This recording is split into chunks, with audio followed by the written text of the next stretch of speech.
Comment diminuer notre impact environnemental? 4. Accueillir la vie sauvage. Les écosystèmes et les espèces sont très variés. Voici des principes généraux pour aider au développement de la biodiversité.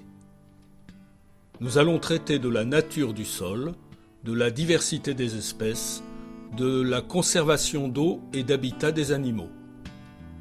Le sol est le support du vivant. Chaque sol a sa nature qui permet d'accueillir telle ou telle essence végétale. Respectez la nature de votre sol en apprenant à l'identifier. Des outils sont présents sur notre site, lien en fin de vidéo. Laissez des plantes indigènes et plantez des essences locales qui s'acclimatent rapidement. On évite de retourner le sol. On l'aère avec une grelinette par exemple. Composter apporte de la vie pendant le processus et génère l'alimentation de certaines espèces. L'amendement du sol par la suite permettra un bon développement des végétaux et de la vie souterraine. Voici quelques conseils sur la diversité des espèces. On évite les pesticides car ils tuent les sources de nourriture des animaux, en plus d'être potentiellement dangereux pour eux. Avoir une diversité dans les espèces végétales apporte autant de diversité d'insectes, de petits mammifères, d'oiseaux, de batraciens. On peut conserver nos graines locales pour les donner, les échanger avec des voisins ou lors de trocs de graines. Pour les prairies fleuries, choisir des espèces florales spontanées et vivaces.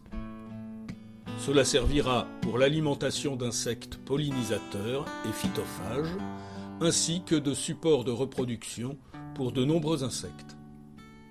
Conserver l'eau permet de garder un sol plus vivant. Pour économiser de l'eau, on peut utiliser des plantes couvre-sol qui limiteront l'évaporation du sol.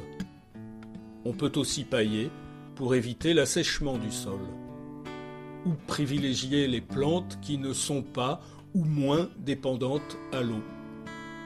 Pour l'arrosage, on ne le réalise que si cela est nécessaire, au pied de la plante et en soirée s'il fait chaud. On peut limiter l'apport d'eau avec des arrosages goutte à goutte, potentiellement enterrés. On peut aussi utiliser de l'eau de pluie ou réutiliser de l'eau de cuisson, de lavage de légumes.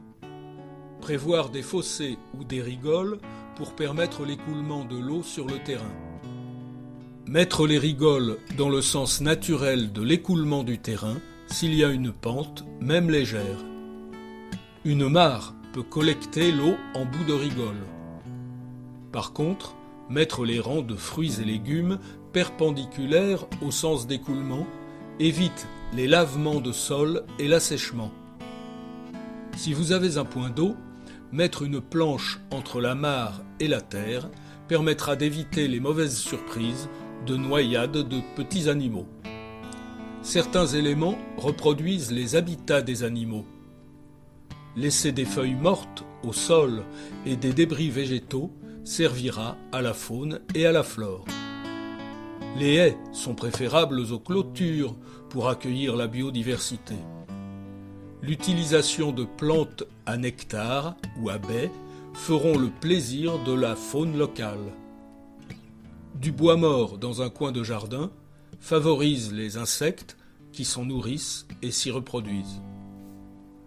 Si l'on dispose d'un espace boisé, on peut prévoir 30 mètres cubes de bois mort par hectare. Un tronc mort, debout ou couché au sol, constitue deux milieux différents, attirant des espèces différentes. Un tas de pierres sera apprécié par certains insectes, mais aussi d'autres petits animaux. On peut éviter de tondre toutes les surfaces et garder des zones de prairies fleuries. On peut pratiquer des fauches tardives, faucher maximum une fois par an, ou encore en rotation, une année sur deux. On peut avoir des zones de transition entre des zones herbacées et des boisées. On fait cela en prévoyant un étagement pour créer des lisières avec des buissons et des arbustes en intermédiaire. Les zones de transition sont riches en biodiversité. Vous pouvez laisser des trous entre deux jardins pour permettre aux espèces comme les hérissons de voyager d'un jardin à un autre. Avoir des massifs monofloraux bien choisis pour certaines espèces d'abeilles sauvages. Pour les nuisibles, on favorise des habitats d'espèces insectivores, chauves-souris, oiseaux, hérissons, coccinelles, perce-oreilles, chrysopes. La présence de végétaux qui les font fuir ou encore des préparations maison pour s'en débarrasser.